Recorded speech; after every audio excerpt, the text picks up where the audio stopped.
President Barack, completely, totally insane Obama, is at it again. Now, before I tell you of his last attack on the American people, I need to take just a minute and we need to try to understand what this man is. And I believe him to be one of two things. Either he is the most stupid man to ever sit in the Oval Office. No, that's wrong. The most stupid man to ever sit anywhere. Or he is a criminal. An absolutely vile criminal who has no respect for our laws. Now let's examine the stupid side first. Evidence that would support the fact that he is stupid is found in the performance of his various plans. You know, he launches this and that, and they fail, and they collapse, and the people don't like it, and his approval ratings fall. And his programs hurt people. His programs hurt businesses. His programs cost people jobs.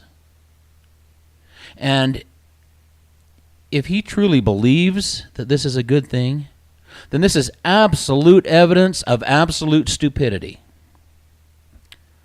But here's the thing. I don't think he's stupid. President Obama is criminal. The proof is overwhelming in that aspect. He has launched Obamacare, and Obamacare has left people uninsured. It's left people without physicians. It's left people without jobs because businesses have to choose between providing insurance that they can't afford or paying penalties that they can't afford or reducing their employees' hours to 29 or less. And so this is what has happened to the American worker. And now there's something else. If the employer needs a full-time worker, an employer under the proposed immigration bill by the equally stupid Gang of Eight or equally criminal Gang of Eight, I don't know, would allow an employer to hire an illegal alien and not provide insurance and not pay a penalty and enjoy all the benefits of a full-time employee, or keep American citizens on the payroll and cut their hours to 29, or pay tremendous penalties or insurance premiums. Now, what's going to happen? Americans will lose time, Americans will lose hours, Americans will lose jobs, and in some cases, they will be replaced by those who have snuck into our country illegally and are now given better protections under the law than our own people. Now that is criminal. But one thing you need to consider is President Obama said that he's going to fundamentally change America.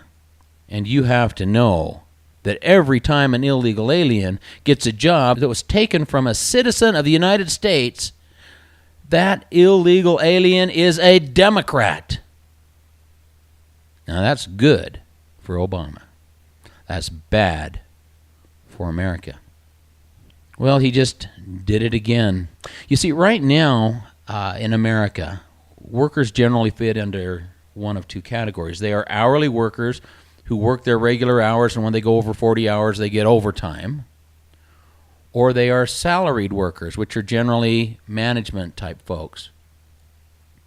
And these people get the same amount of money no matter how many hours they work, but oftentimes they have increased benefits, increased health care, retirement, that sort of thing that is not available to the hourly workers.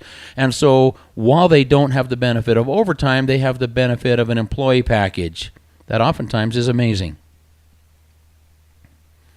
Well, Mr. Obama has indicated that on Thursday he will use his executive pen and his executive phone, and he is going to fundamentally change this. He's going to force employers to pay their management overtime.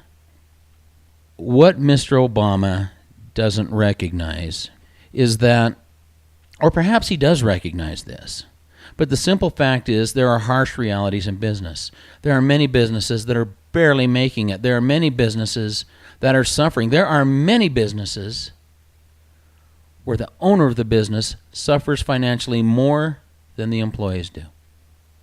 because he's the one that's on the hook for all the debt, for all the responsibilities, for all the expenses. And now Obama makes it tougher. So what does this mean for the American people? You see, when the rubber meets the road, the employer has to make hard decisions that will work to guarantee the survival of his business. So if he has managers that are receiving a salary and perhaps an employee benefit package, and now he has to pay them overtime on top, and there's just no money for it, the day manager will become the morning manager, receiving only 29 hours. And in addition to that, the new morning manager will be taken from a salaried position to an hourly position. And now that he has an hourly position, he will lose his employee benefits. And when he loses employee benefits, his family will hurt and his children will hurt.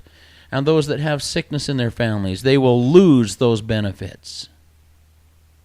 And this idiot Obama says, just go to healthcare.gov and get your free insurance. And what they will do is, if they try, they will go to healthcare.gov and they will find out that with the husband working only 29 hours and the wife working only 29 hours and both looking for a second job, that there is not enough money in the budget to pay for the insurance that's available at healthcare.gov.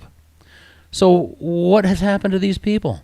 They went from 40 hours a week in a healthcare plan to 29 hours a week in no healthcare insurance. Now they can't pay their mortgage, they can't pay the light bill, they can't buy food. And now they have the additional requirement, the federal requirement, that they must go out and buy healthcare insurance or be fined. Are you kidding me? Income down, hours down, and all the government wants to do is say, now you must spend more with the less that we have left you. President Barack Hussein Obama is a criminal. Article 1, Section 1 of the Constitution says that all legislative powers are vested in Congress, and he says no. And he has shown us that he believes no over and over and over. He is above the law. He puts his agencies, the IRS, the NSA, Holder, above the law. When will America finally have the courage to say no? I'm Lance Earl. I'll see you soon.